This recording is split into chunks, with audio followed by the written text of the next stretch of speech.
ఈరోజు ఎలర్జిక్ డిసీజెస్లో ఏదైతే allergic rhinitis కానీ సైనస్ కానీ ఎలర్జిక్ ఆస్థమా ఎలర్జిక్ బ్రాంకైటిస్ అని కూడా అంటాం వాడుక భాషలో, ఈ ఎలర్జిక్ డిసీజెస్లో మనం మెడిసిన్స్ రెగ్యులర్గా యూజ్ చేయాలా, కొన్ని రోజులకి ఆపేయాలా అనే దాని గురించి చూద్దాం.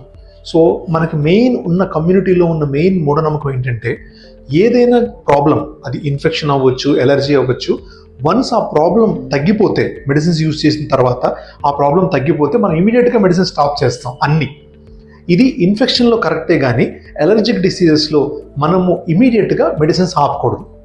ఎందుకని అంటే దాని ప్యాథోఫిజియాలజీ, అంటే ఆ ఎలర్జిక్ డిసీజ్ ఎలా వస్తుంది అనేది డిఫరెంట్.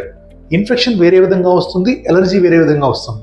సో ఎలర్జిక్ డిసీజెస్లో అంటే ఎలర్జిక్ రైనైటిస్ కానీ, ఎలర్జిక్ బ్రాంకైటిస్ కానీ, ఎలర్జిక్ ఆస్థమా, వీటిల్లో కొంత డాక్టర్ సలహా మేరకు కొన్ని మంత్స్ పాటు కొన్ని వీక్స్ పాటు రెగ్యులర్గా మెడికేషన్స్ యూజ్ చేయాలి.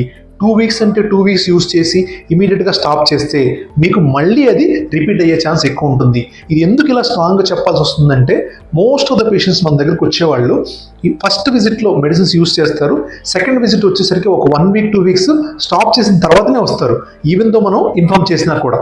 ఇది చాలా ఇంపార్టెంట్ పాయింట్ అండి, ఇది గుర్తుంచుకోవాలి.